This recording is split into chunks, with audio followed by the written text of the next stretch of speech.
que hay 3 criterios para hacer el diagnóstico de paro cardiorrespiratorio. El primero es el estado de conciencia. El segundo es la ausencia de pulso. Y el tercero, la ausencia de respiración. Con esos 3 criterios hacemos el diagnóstico de paro cardiorrespiratorio.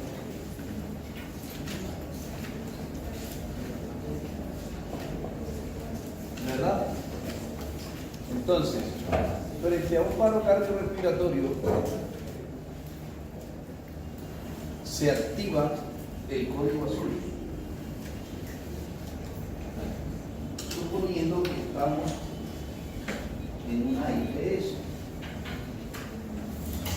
que estamos en la calle, tenemos que llamar al 123, que es el centro de emergencia. Pero acá es válido para una IPS. Entonces se activa ese el código azul.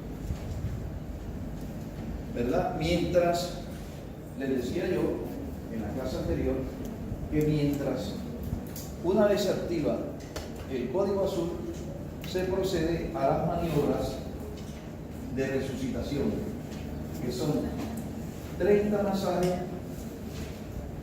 por 2 ventilaciones durante 2 minutos. ¿De acuerdo de eso?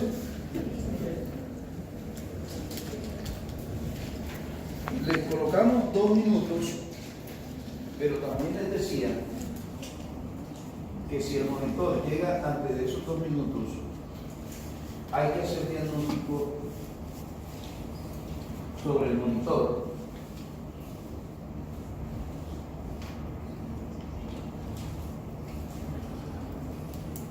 Para seguir procediendo con la reanimación. También les decía que el diagnóstico del paro cardiorrespiratorio no debe superar los 10 segundos, ¿verdad?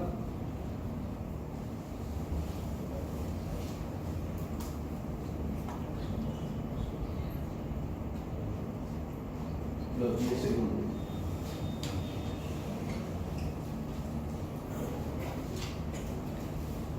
Si llegó el monitor, tenemos que ver qué tipo de ritmo cardíaco tiene.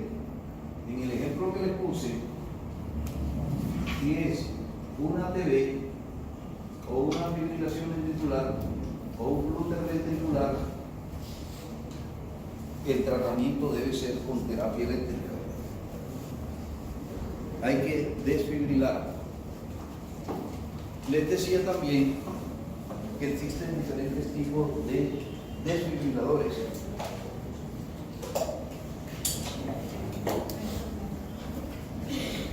Según la carga y según el operador. Hay un desfibrilador que es monofásico y que se utilizan altas dosis de Joule, y que se puede comenzar y que hay que comenzar con dosis baja en forma increscente y máximo dar 3 choques,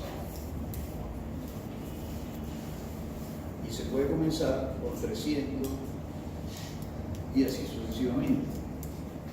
O si es bifásico, el bifásico es un desfibrilador más actual, más moderno, y se requiere de cargas más bajas, y se pueden utilizar 150, y como ya se dijo que se pueden utilizar 3 veces, se puede utilizar 3 choques de 150.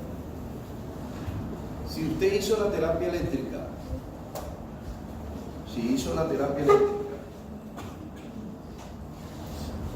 una vez hecha la terapia eléctrica, usted mira en el monitor si el ritmo revirtió o no. Según el ejemplo que les puse la vez pasada, esa terapia eléctrica no revirtió la asistolia y se procede a las maniobras de resucitación, que son 30 masajes por 2 ventilaciones durante 2 minutos. Les decía que entre esta maniobra y esta otra maniobra no debe pasar más de 10 segundos.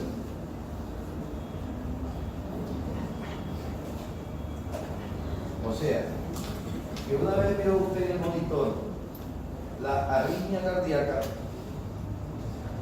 y le hace la descarga, eso no debe durar más de 10 segundos.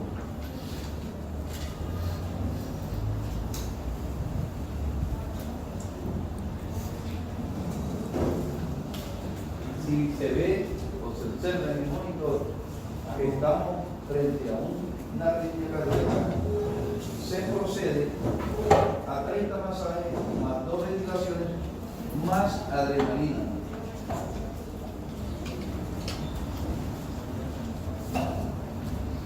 Más adrenalina. La adrenalina viene en ampolla de 1 miligramo y se puede aplicar cada 3 minutos.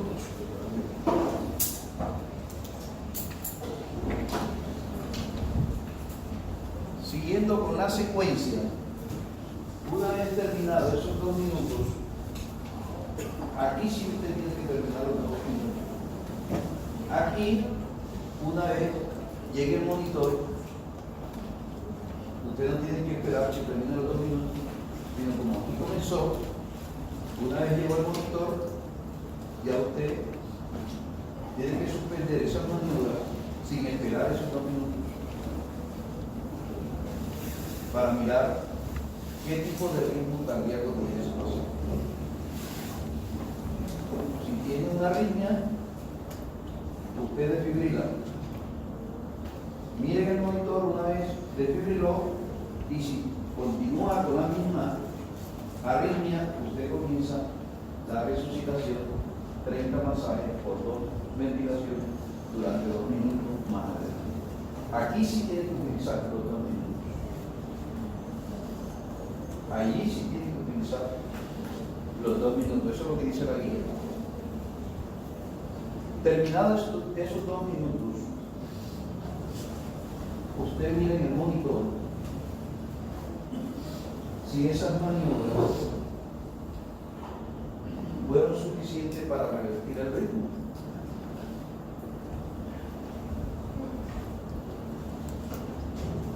Si observamos que continúa con la arritmia a pesar de estas maniobras y de la adrenalina, continúa con esta arritmia,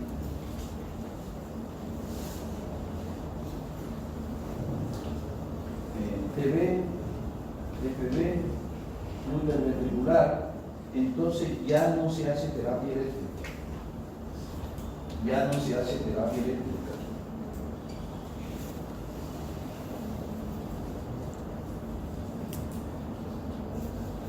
Sino se hace terapia farmacológica con un antiarrítmico. Ya no se hace terapia eléctrica, sino terapia farmacológica con un antiarrítmico, que se llama amiodarona. Y la guía dice que se pasa en bolo 2 ampollas de amiodarona.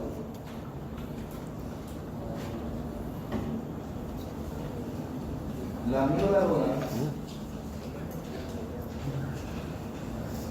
viene en una concentración de 150 miligramos y las 2 ampollas serían 300 miligramos. Esas 3 ampollas se pasan en bolo. ¿Qué significa en bolo? Que como ya el paciente tiene una vena canalizada por el equipo, se manda las 2 ampollitas y se le eleva el brazo. Como se supone que ese paciente tiene un colapso vascular, se le debe subir el brazo para que por gravedad se circule lo posible. Y obviamente debe ver su salida para que empuje ese medicamento.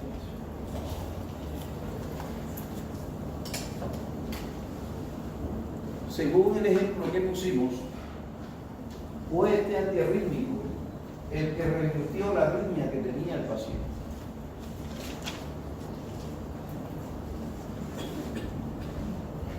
Si ese paciente revierte ese trastorno eléctrico, significa que hemos sacado del paro al paciente que estamos reanimando. A este paciente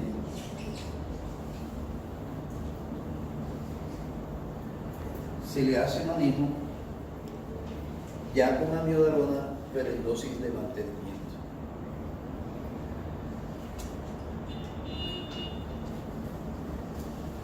Ustedes más adelante van a aprender mejor ese ejercicio. Por ahora lo que yo quiero es que ustedes sepan cómo diagnosticar un paro cardiorrespiratorio. Uno, y que ese paro cardiorrespiratorio, ese diagnóstico no debe superar los 10 segundos.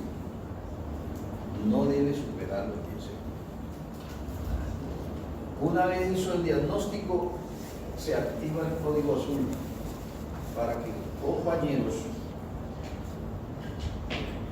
apoyen la resucitación de ese paciente. Cuando llegue al carro de paro, más adelante les voy a explicar en qué consiste un carro de paro y qué contiene un carro de paro.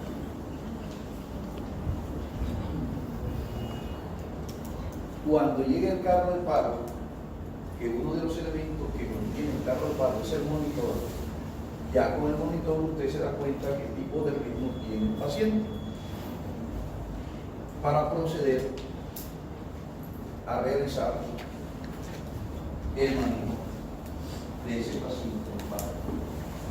Recalco que un paciente en paro cardiorrespiratorio, la primera prioridad no es intubar, sino hacer ese procedimiento que está allí para poderlo sacar del paro. Pasemos la siguiente, por favor. Sí. Sí. Esto que está aquí de ancho, eso fue lo que yo expliqué ahora.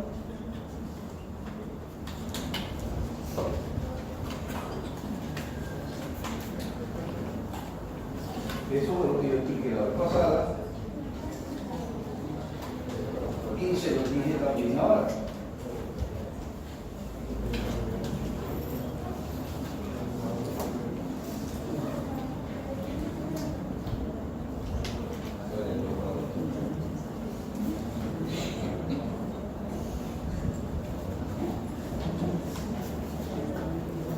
¿Está claro? O sea, este párrafo que está aquí es el ejemplo explicado.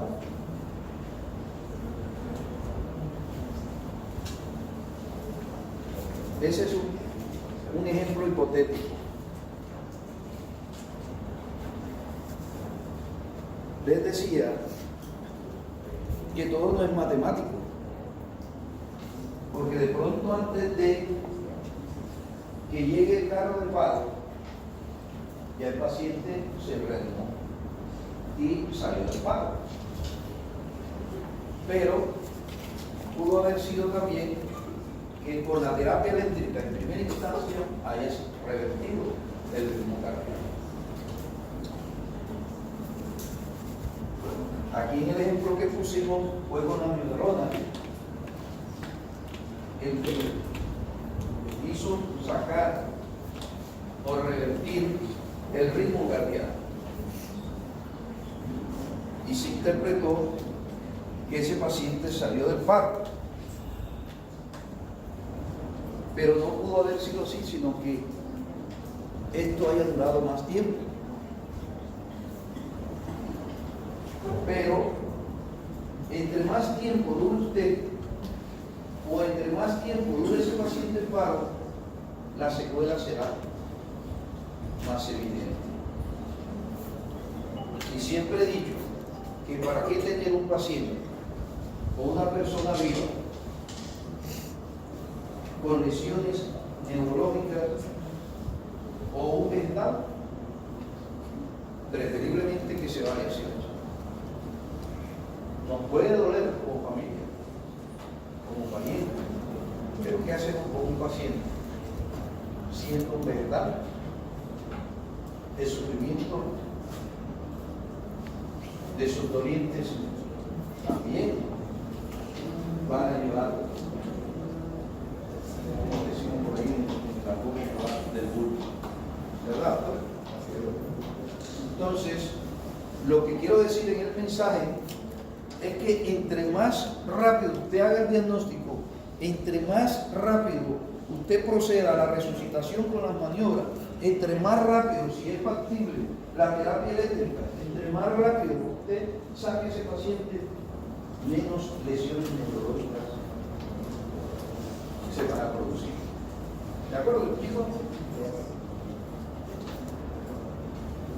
Y recalco otra vez que un paciente, ya usted le hizo el diagnóstico, no vaya al fila a intubar.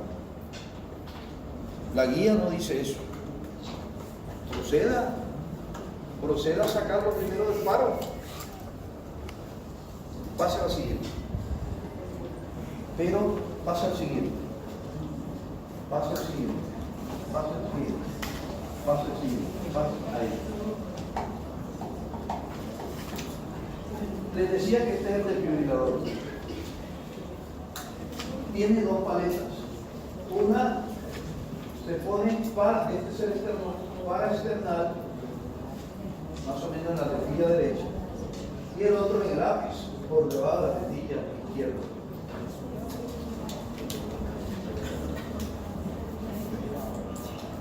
Pasa al siguiente. Pasa al siguiente.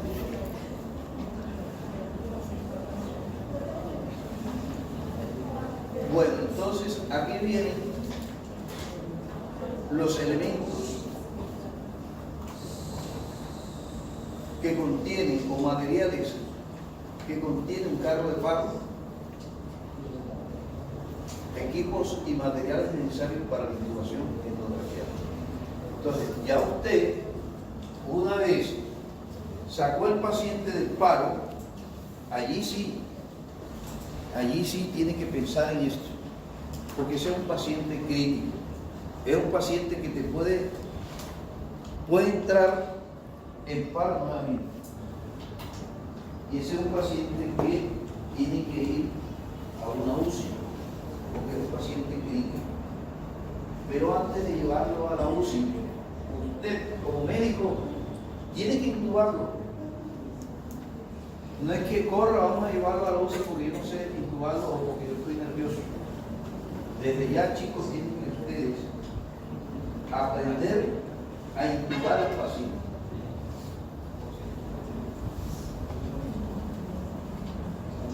Allí sí, cuando ya ustedes sacaron al paciente del paro, sí, vamos a intubar al paciente. Pero antes de eso, yo quiero indicarles cuáles son, cómo está formado un equipo, cuáles son los materiales para la intubación. Entonces, usted tiene que tener guantes, tiene que tener tapabocas, tiene que tener lentes, ¿cierto? Tiene que haber un aspirador, tiene que haber un laringoscopio, tiene que haber un tubo endotraqueal con una guía que es la que se coloca dentro del tubo, que se llama mandril. Tiene que haber jeringa porque el tubo lleva un globo en donde usted tiene que inflar para que no se salga. Usted tiene que tener jeringa. Tiene que tener lo que antiguamente se llamaba bambú. Ya hoy no se llama bambú. Hoy se llama bolsa para ventilación manual, que está formado por tres elementos. La bolsa, que es la que se llena de aire, la mascarilla, que es la que va aquí, y entre la mascarilla y la bolsa está una válvula para que el oxígeno vaya unidireccional, no regrese. Y eso ya no se llama bus, sino se llama bolsa para ventilación manual. Tiene que haber en la pared oxígeno. Por eso donde se debe incubar un paciente, donde se va a resucitar un paciente, tiene que ser una sala especial. Pero en las IPS siempre en las paredes tiene que haber un acceso de oxígeno, ¿cierto? Acceso de oxígeno. Pinza mayo, tela adhesiva o cinta adhesiva. Tiene que haber fonendoscopio. Tiene que haber cánulas, ¿verdad? Tiene que haber cánula orofaringia o nasofaringia. Oro porque es el aparato que se mete por la boca o por la nariz, si es naso. Tiene que haber una mascarilla.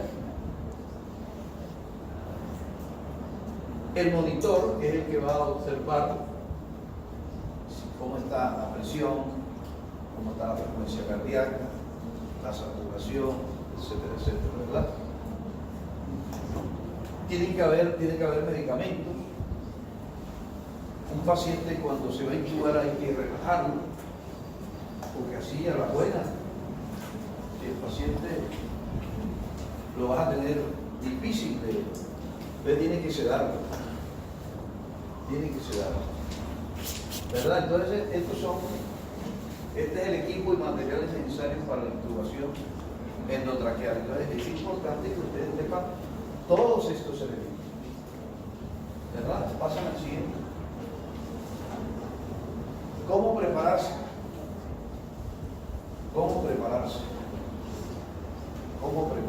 Esto es elemental, pero es necesario, chicos. Ustedes tienen que lavarse las manos, colocación de elementos de protección personal. Ustedes tienen que revisar que el laringoscopio, antes de intubar, tenga pila. Ojo, chicos. En el equipo de reanimación, todos tenemos la misma responsabilidad. Si agarramos el laringoscopio para intubar, no es que vamos a gritar, hey jefe, porque esto no tiene pila. Todos tenemos que ser responsables. Todos tenemos que ser responsables. Entonces, antes de intubar, usted tiene que fijarse que tiene que revisar el laringoscopio, que tenga pilas, si no tiene pilas, que va a funcionar. Inflar el globo antes de. Ustedes saben que el globo tiene un globo. Usted con guantes usted tiene que inflarlo, porque qué tal que usted meta el tubo y esté roto, pero va a ser fácil de salir. Entonces hiciste una operación fallida. Entonces, antes de colocar el tubo, usted tiene que cerciorarse si ese baloncito que tiene en el extremo inferior el tubo endotraqueal está en buenas condiciones. O sea, usted tiene que prepararse, usted tiene que estar preparado. Y ojo, chicos, no hay que gritar y echarle responsabilidad a alguien porque el laringo no tiene pila, porque el tubo está roto, que es lo que pasa, ustedes son una no sé qué. Ojo, y es responsabilidad del equipo, es responsabilidad de todos.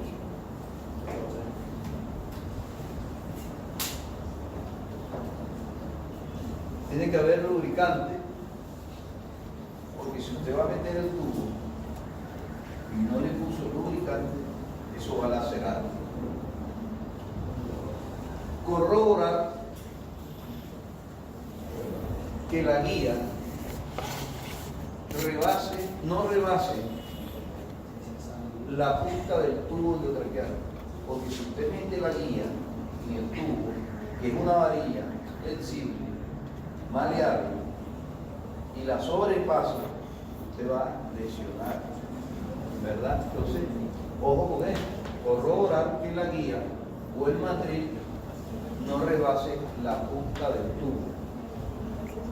La situación, si la situación lo permite, colocar una cánula Guadel. Es una cánula que se mete en la boca y por allí se puede meter el tubo. Si uno tarda mucho en intubar, esa cánula sirve para, con el ampú o con la bolsa, ventilar al paciente.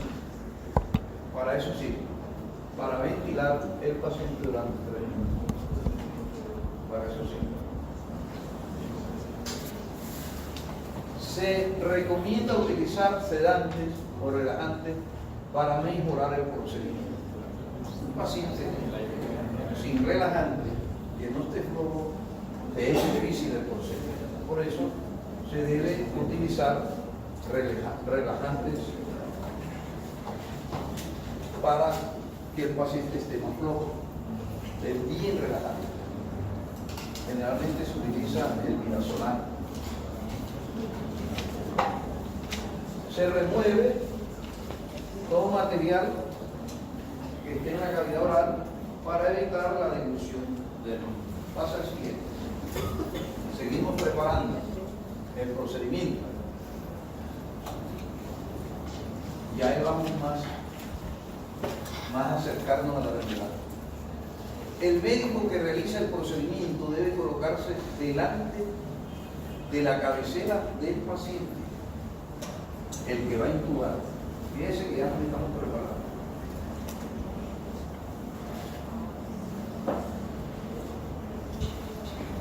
Ojo chicos, recalco que un paciente que ya usted le hizo el diagnóstico de paro cardiorrespiratorio no tiene que agarrar el tubo enseguida. Usted tiene que hacer lo que ya se les explicó, porque eso es lo que dice la guía.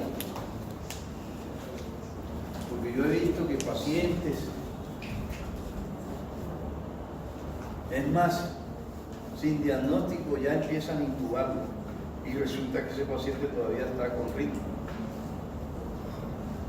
que está con pulso, respira, y eso es absurdo. Eso es absurdo. Hay que tener toda la paciencia, toda la calma, pero seguir los pasos que explica la guía. Entonces, el médico que realiza el procedimiento de intubación debe estar delante de la cabecera del paciente. Sostener el laringoscopio con la mano izquierda. El laringoscopio con la mano izquierda. Y abrir la boca con la mano derecha. Con la mano derecha. Ingresar con la hoja del laringoscopio del lado derecho. Y dirigirse hacia la izquierda. Dirigirse hacia la izquierda para que la lengua pase al otro lado y usted pueda visualizar bien. Entonces, sostener el laringoscopio con la mano izquierda y abrir la boca con la mano derecha. Ingresar con la hoja del laringoscopio del lado derecho de la lengua y empujar la misma hacia la izquierda, quedando así la hoja del laringoscopio en la línea media de la lengua. Ojo, que esos pasos hay que hacerlos. Esos pasos hay que saberlos.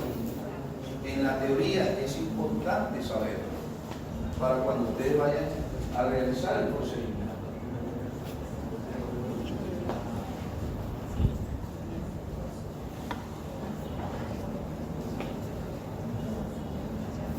Descender, una vez ya se tiene el laringoscopio en la línea media, se desciende hasta la base de la lengua y se presiona sobre el piso para que quede hacia arriba y forma un ángulo de 45 grados. O sea, el manto del laringoscopio debe quedar apuntando el techo y quedando un ángulo de 45 grados. Pasa al siguiente. Una vez visualizadas las cuerdas vocales, tomar el tubo endotraqueal con la mano derecha e ir desplazándolo sobre la hoja del laringoscopio.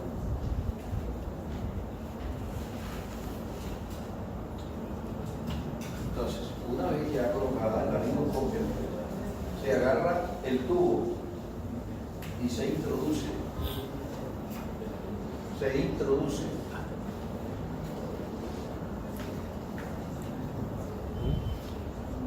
sobre la hoja del laringoscopio. Atravesar las cuerdas hasta ver desaparecer el extremo inferior del tubo. Fíjense que el tubo es el extremo inferior. Entonces, cuando usted lo coloca, cuando ya ve que desapareció, eso es lo que dice ahí, el extremo inferior del tubo endotraqueal, donde se ubica el balón. O sea, el balón está en el extremo inferior del tubo. El balón debe ubicarse 3 a 4 centímetros por debajo de las cuerdas vocales, por encima de la carina. Si esta es la tráquea, fíjense que la carina sería esta, donde está la bifurcación. Esta es la carina. Entonces, el tubo debe estar ubicado a 3 o 4 centímetros. 1, 2, 3. El tubo debe estar ubicado aquí. 3 o 4 centímetros de la carina. Esta es la carina.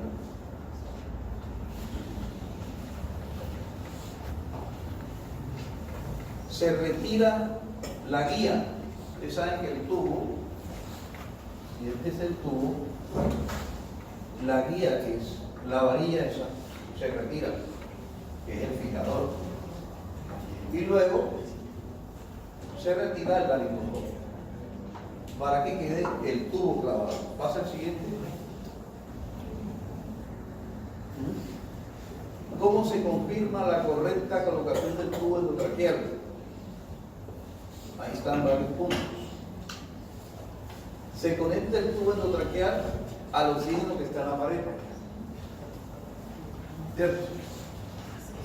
Y hay otro tubo, otra parte del tubo que se conecta al monitor, que se llama capnógrafo.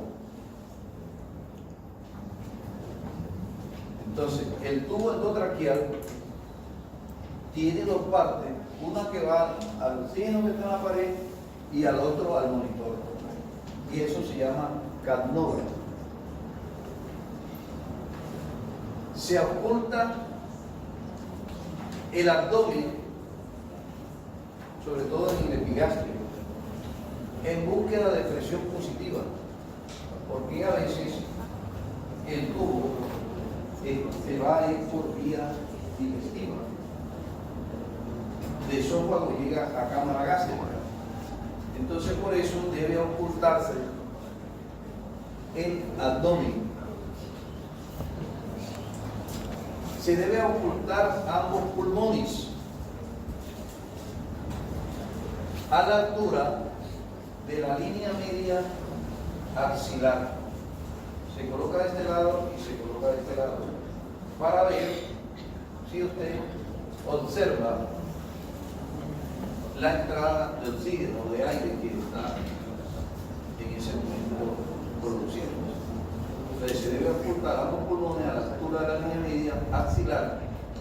El sonido de ambos pulmones debe ser simétrico, porque de pronto, si el tubo entró, si usted el tubo lo metió mucho y lo colocó para acá, entonces el oxígeno, el sonido lo va a escuchar desde un solo lado. Entonces, si usted oculta en la línea media axilar de ambos lados y escucha más sonido de un lado, es porque el tubo lo introdujo mucho y se fue a uno de los bronquios. Por eso el tubo debe estar a unos 3 o 4 centímetros por encima de la carina.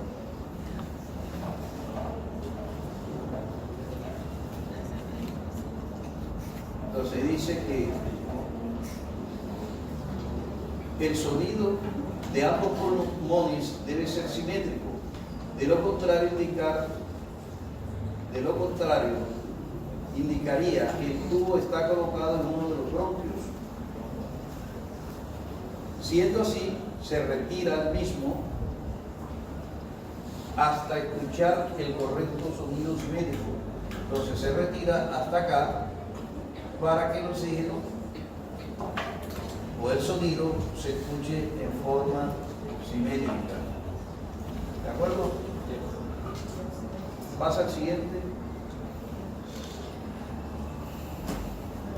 El tubo debe estar a 6 o 7 centímetros, bueno, 6 o 7 centímetros por encima de la carina.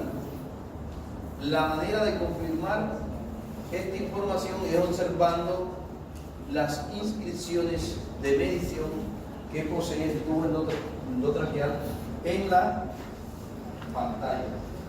Ustedes saben que hay un monitor y en ese monitor ustedes van a observar a través de la cartografía si ese tubo está bien colocado o no, si el sonido por auscultación o por la capnografía ustedes observan si está bien ubicado o no. ¿De acuerdo?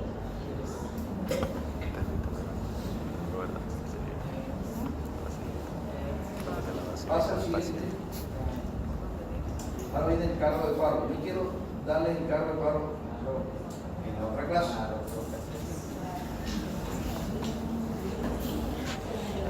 ¿De acuerdo?